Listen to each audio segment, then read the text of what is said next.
Oke. Ini ibu punya gambar. Nah, gambar ini apa yang dimaksud gambar ini? Tahu nggak ini ceritanya si anak ini ngapain? Coba ceritakan ini. Belanja. Ya, terus?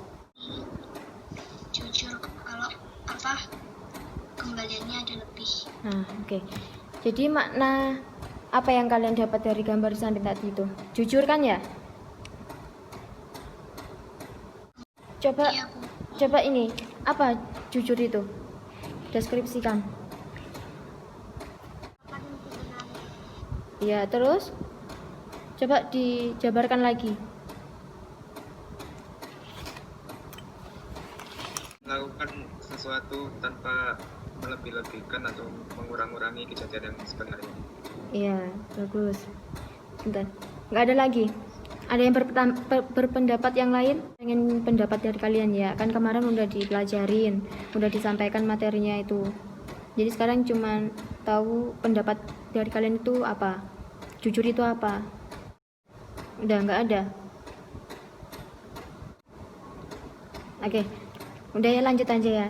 Di sini ibu ada cerita. Coba kalian dengerin ya, dengerin nanti kalian gimana pendapat kalian.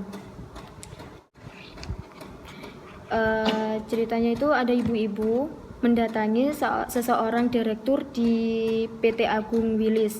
Nah, di situ ada karyawan yang mana karyawan ini nggak masuk beberapa hari yang lalu. Nah, itu yang nggak masuk ini anak dari ibu itu yang mendatangi direktur itu. Nah, ibunya datang mau menanyakan anaknya karena 2 hari ini kan nggak pulang, terus nggak masuk kerja juga. Nah, akhirnya direktur ini mendatangi seseorang temennya. Dia jadi karyawan juga di situ, dipanggil, disuruh tanya ke temennya langsung. Nah, ternyata namanya si Ani, temennya itu namanya si Ani. Ani bilang ke ibu-ibu itu, ada yang saya bilang ada yang saya bantu Bu, gitu. Terus ibunya menjawab, iya nak, saya mau tanya si Tirta 2 hari ini udah nggak pulang dari rumah, apa kamu tahu dia kemana gitu. Akhirnya si Ani ini kaget karena si Ani sebelumnya udah dikasih tahu sama temennya itu si Tirta bahwa kalau jangan kasih tahu ke ibu saya kalau saya ada di kos kamu gitu.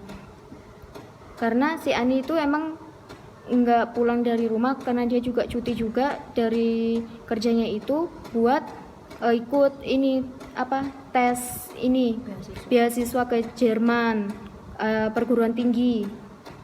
Nah, akhirnya di situ Ani kaget mau bilang gimana ke ibunya, soalnya kan dia udah dikasih tahu kan jangan bilang ke ibunya gitu. Jadi Ani jawab, nggak tahu Bu, saya kira si si Tirta lagi sakit dan ada di rumah bersama ibu gitu. Oh ya udah nak, kalau gitu terima kasih gitu kan. Habis itu pulang si ibu itu tanpa mengetahui atau nggak tahu kabar dari Tirta, nggak sama sekali nggak mendapatkan kabar dari si temennya itu juga. Nah, akhirnya keesokannya itu si Tirta pulang ke rumahnya. Jadi di situ apa yang kalian dapat? Di situ ada pertanyaan nggak? Dia di situ berbohong. Ada pertanyaan nggak di situ loh? Ada pertanyaan di situ. Coba kalian cermati. Jadi apa itu? Tentang jujur di situ. Tapi di situ dia bohong. Tahu nggak apa? Nggak ada yang tahu ya. Jadi tuh ini pertanyaannya itu bagaimana seseorang berbohong demi kebaikan, iya kan? Pasti kalian tanya kan, kalau bohong demi kebaikan itu gimana? Boleh apa enggak gitu kan ya? Jadi ini seperti namanya, berbohong demi kebaikan. Biasanya dilakukan karena Anda tidak ingin melakukan melukai perasaan orang lain karena menghargai kan.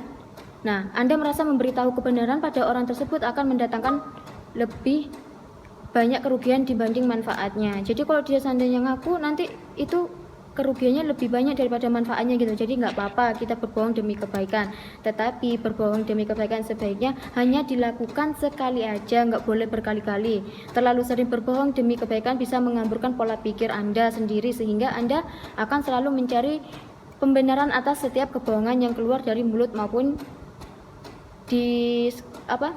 diekspresikan dengan gestur badan. Jadi kalian tuh berpikir cuma sekali nggak apa-apa, nanti akhirnya dia berpikir kayak gitu lah, cuma sekali lagi, akhirnya berterus-terusan. Jadi nggak boleh ya, berarti ya nggak apa-apa dilakukan, tapi jangan berkali-kali gitu. Ada yang ditanyakan nggak di sini? Udah paham? Insyaallah. Oke. Coba sekarang ibu ini biar nggak diem, baca ini. Siapa yang berani baca hadis ya, tentang jujur? Di buku ada, coba baca. Biar nggak diem, ayo baca. Ya baca. Coba buka buku paketnya. Di halaman 46 itu hadis Rasulullah yang menunjukkan tentang kejujuran. 46 yang di bawah, Rasulullah SAW dalam sebuah hadis bersabda itu Apa itu? gini, kalau baca hadis itu kan perkataan ya, jadi bukan kayak baca Al-Quran. Beda, kalau baca Al-Quran beda sendiri, ini kan perkataan, jadi kayak berkata gitu loh, bersabda. Jadi kalau lain kali kalau disuruh baca hadis kayak gitu ya, ibu cuma ngingatin aja, gak apa-apa. Coba yang lain mungkin bisa. Maksud dari hadis tersebut itu apa tadi? Di dalam hadis tersebut. Jadi saya bacakan lagi ya. An Abdillah bin Mas'ud qala Rasulullah sallallahu alaihi wasallam, alaikum bisidqi fa inna sidqa yahdi ila birri wa inna birra yahdi ilal jannah, rawahu Tirmidzi. Yang artinya hendaklah kalian bersikap jujur karena kejujuran itu akan membawa pada kebaikan, sedangkan kebaikan akan membawa pada kepada surga, rawahu Tirmidzi. Jadi yang dimaksud dari hadis tersebut bahwa Allah menegaskan kejujuran akan membimbing atau membawa kita ke dalam kebaikan, dan kebaikan akan membawa pelakunya ke surga, seperti itu.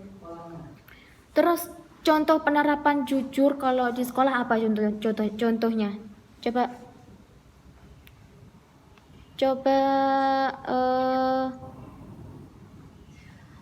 Livia Muti. Coba cara menerapkannya. Biasanya penerapan jujur kalau di sekolah itu apa contohnya biasanya? Gak nyontek kalau ujian. Ya. Terus apa lagi contoh lain?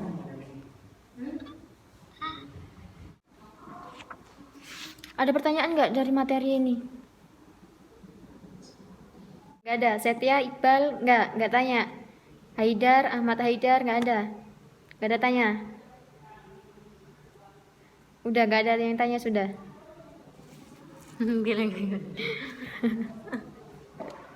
Oke. Ibu akhirin ya. Udah ya. Ya Bu. Iya, Bu. Oke. Kita akhirin pembelajaran pagi hari ini menjelang siang. Kita baca hamdalah. Rabbil alamin. Alhamdulillahirabbil alamin.